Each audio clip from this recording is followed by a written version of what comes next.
Hello and welcome to this Fin Bytes video. My name is Joanne Ross and I'm the Senior Module Leader in the Fin module. The purpose of this video is a quick recap on the assumed knowledge around accounting for inventory. You would have covered inventory in your undergraduate studies, but we do get a lot of questions around this area, so this video is aiming to refresh your memory and your foundation ready for the CA program. Inventory is one of the older accounting standards. For me, this means that sometimes it doesn't sit entirely comfortably beside the more modern approach to recognition and measurement in the conceptual framework. Let's start today with the basic journal entries. We're focusing on finished goods only, not manufacturing. We're also starting with a perpetual inventory system. This is where the entity knows what it has in stock at any given moment. Stock takes are just held to confirm the accuracy of the system and the existence of the asset. When we purchase inventory in a perpetual inventory system, it is initially recognised at cost via the journal entry you can see on screen now. So we debit inventory and credit cash or trade payables. When inventory is sold, the carrying amount of inventory sold is recognised as an expense when the related revenue is recognised via the matching principle. So let's say we sell an item of inventory for $10,000, which cost us $3,500.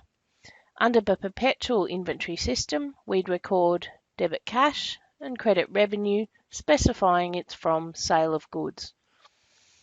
We'd also record a second entry for the cost. So we'd debit cost of goods sold and credit inventory $3,500.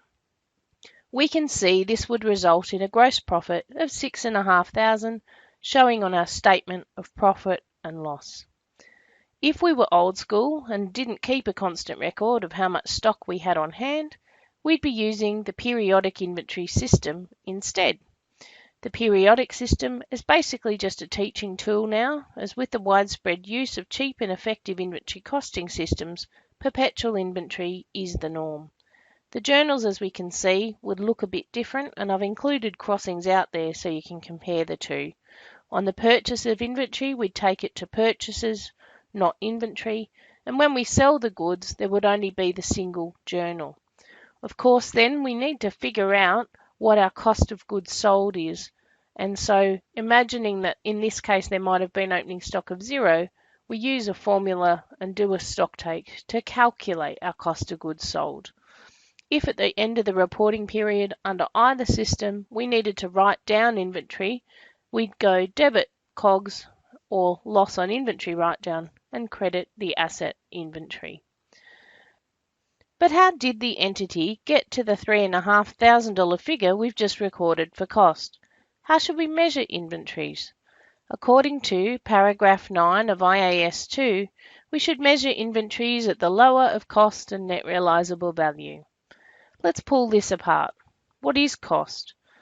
IAS 2 paragraph 10 tells us that cost comprises all costs of purchase, costs of conversion, and other costs incurred in bringing the inventories to their present location and condition. The standard goes on to give us some examples. It talks about how cost needs to include our purchase cost, import duties, any other taxes that are not recoverable from the taxation authority, transport costs, handling, and we need to deduct trade discounts and rebates.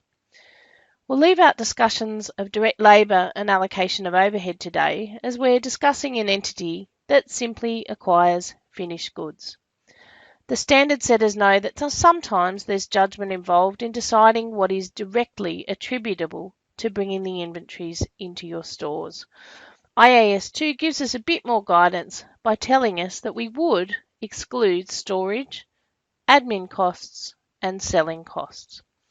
So the other part of our measurement here is net realizable value. The standard tells us in the definition paragraph, paragraph 6, that net realizable value is the estimated selling price in the ordinary course of business less the estimated costs of completion and the costs necessary to make the sale. We need to assess whether an item of inventory needs to be written down each reporting period. Remember, we are generally recording inventory at cost. We would only write down to net realisable value when this amount is lower than cost. Estimates of net realisable value occur item by item, and they're based on the most reliable evidence at the time of the estimate. They need to take into account why we're holding the inventory, and we make a new assessment each period. We've got one last aspect of inventories to discuss today. It's one that we don't cover in the module at all, but it's worth refreshing. So inventory costing systems or cost formulas commonly use first in, first out costing systems or weighted average costs. Inventory items with a similar nature must use the same costing system. Here, we're going to have a comparison between first in, first out and weighted average costs for the same simple set of purchases and sales. First off, we have first in, first out. They had an opening stock of 1,000 units, purchased 200 units at a slightly different cost, and then sold 1,070 units. The important thing to note here is the units that were first in, that $1,000 bundle, need to be the first ones out. Once that bundle is all used up, the remainder of the sale comes out of our second bundle of inventory, and that then gives us the COGS value and the value of the inventory left on hand. We can see in red are the figures that will appear in our financial statements. By contrast, here's our weighted average. We can see it's a lot simpler, and that's why it's the one that is often used in inventory costing systems. So what we have is opening stock, a purchase of 200 units at the same price as the example above, and we figure out the weighted average by adding total value and dividing it by total quantity. This gives us a price each of $49.92 at cost, and when we sell the 1,070 units, they occur at that most recent weighted average. Important to note here is that the cost of goods sold figure differs between the two methods, and so does the inventory balance. Obviously, that's going to have flow-on effects on profit and on some balance sheet ratios. It doesn't seem large here, but when you add up thousands and thousands of items of inventory, it can be quite a big impact. So the choice of costing system is important. Thanks very much for listening to this video. In Fin, look out for more on inventories in Unit 2 when we hit on IAS 8, in Unit 3 on revenue, Unit 4 on income taxes, and the unit on impairment.